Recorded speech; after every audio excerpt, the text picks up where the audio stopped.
हाथ कट जाए गुजारा हो जाएगा, पैर कट जाए गुजारा हो जाएगा, लेकिन बुद्धि भ्रमित हो जाए तो क्या होने वाला है? ब्राह्मण क्या है समाज की? मति। और ये भुजाएं क्या है? शक्ति। और ये कमर क्या है? स्थिति। और चरण क्या है? गति। जातियों में नहीं बांटा था भारत को, हमारे समाज को ऋषियों ने वर्णों में। मति का काम करेगा कोई ना कोई, शक्ति का काम करेगा कोई ना कोई, स्थिति को दृढ़ करने का काम करेगा कोई ना कोई, और गति होनी चाहिए, जरूर होनी चाहिए। और जब भी प्रणाम किया जाता है तो माथे को प्रणाम नहीं किया जाता, चरणों में ही माथा रखा जाता है। मति ऐसे पवित्र चरणों में झुक जाती है। तुम काट दो पैरों को तो चल नहीं पाओगे, भुजाओं को काट दो, अपनी कमर तोड़ लो, बात बन जाएगी। मति भी चाहिए, शक्ति भी चाहिए, स्थिति भी चाहिए, गति भी चाहिए। कोई ना कोई तो मति का काम करेगा ना, कोई ना कोई तो रक्षण की भूमिका निभाएगा ना।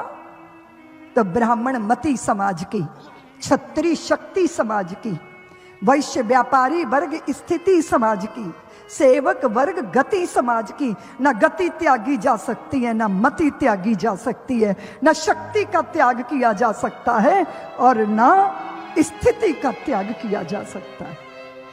मर्म नहीं समझा, उसके पीछे का अर्थ नहीं समझा, उसके पीछे का चिंतन नहीं समझा, बस अंग्रेजों ने आपस में ऐसा ऐसा लड़ाया कि सबकी चेतनाएं बिखर कर रह गई। हमारे देश के अंदर, घर के अंदर शौचालय का कोई कॉन्सेप्ट नहीं था। था क्या? अपने धर्म ग्रंथों को उठा के देख लो। इस देश के अंदर मुगल आए, उनकी स्त्रियां पर्दे में रहती थीं, इसलिए उन्होंने घरों के अंदर शौचालय संडास बनाए। और वो वीर जातियां जिन्होंने मुसलमान बनना स्वीकार नहीं किया, उन वीर जातियों के सर पे मैले ढुलवाए, कच्चे बांस की टोकरियों में मैला, और वो मैला सर पे रख के चलते थे। वो मुंह से लेकर कपड़े तक उस गंदगी में भीग जाते थे। इतना स्वाभिमान पर चोट मारी गई, ये भी झेल गए वो, लेकिन उन्होंने हिंदू धर्म का त्याग नहीं किया। उनके स्वाभिमान को भंग किया गया, स्वाभिमान को भंग किया, इसलिए भंगी शब्द दिया गया। होना क्या चाहिए था? आजादी के बाद तुम उनको गले लगाते, बाहों में बांध लेते। तुमने क्या किया? उनके बर्तन अलग रखे, उनको छूना स्वीकार नहीं किया। इससे ज्यादा मूर्खता हो सकती है क्या? कौन है वो? तुम कहते हो कि सुअर पाले। उन्होंने क्यों पाले मालूम है तुम्हें? बहू बेटियों का ब्याह होता था तो किसी ना किसी शेख के घर में 3 दिन तक अपनी स्त्री भेजनी पड़ती थी, तब वो अपने घर आ पाती थी। गुलामी के दिनों में सब मजबूर थे, कुछ नहीं कर सकते थे। हाथ जोड़ के कहा, शेख जी हमारी बहू आएगी आपके घर में, लेकिन हमारी कुल देवी की पूजा करके ही आएगी। कुल देवी की तो पूजा करनी ही होगी, और कुल देवी की पूजा पे बलि चढ़ेगी, सुअर की बलि, और सुअर के रक्त से आलता लगाएगी हमारी बहू बेटी। और सुअर के रक्त से आलता पैरों के नीचे वो जो लाल रंग होता है वो रक्त से लगाकर वो मेरे घर आए या शेख के घर आए, ये विधि तो करनी पड़ेगी। और जब पता चला कि सुअर की बलि चढ़ाई है, सुअर का रक्त लगाकर हमारे घर में, तो तौबा तौबा करके भागते थे वो। और सुअर को उल्टा लटका दिया जाता था मोहल्ले में, और जहां जहां चिंगाड़ उसकी जाती थी वहां वहां से ये मुगल दूर भागते थे। अपनी बहू बेटियों के सम्मान की रक्षा का कवच था सुअर को पालना।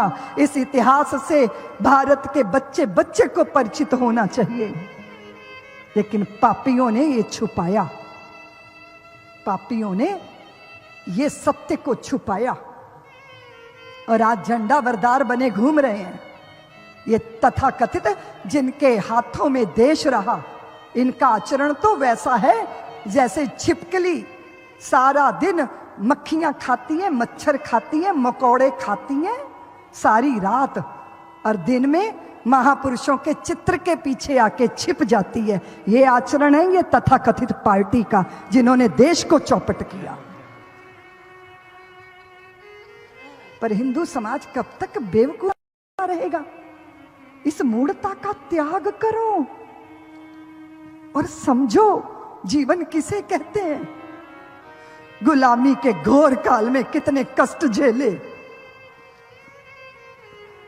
हम जी सकते हैं, जैसा शत्रु कोई दूसरा नहीं होता हिंदुओं। वो दुराओ उचित नहीं है, वो बिखराओ उचित नहीं है। इसलिए आपकी संतानों को पता होना चाहिए अतीत क्या था। बैठ के बात करते हो क्या? बात करते हो? किसी के पास फुर्सत नहीं है अपनी संतानों से बात करने की। मैं इजराइल गई तो मैंने देखा उन लोगों ने पूरा इतिहास अपना जगह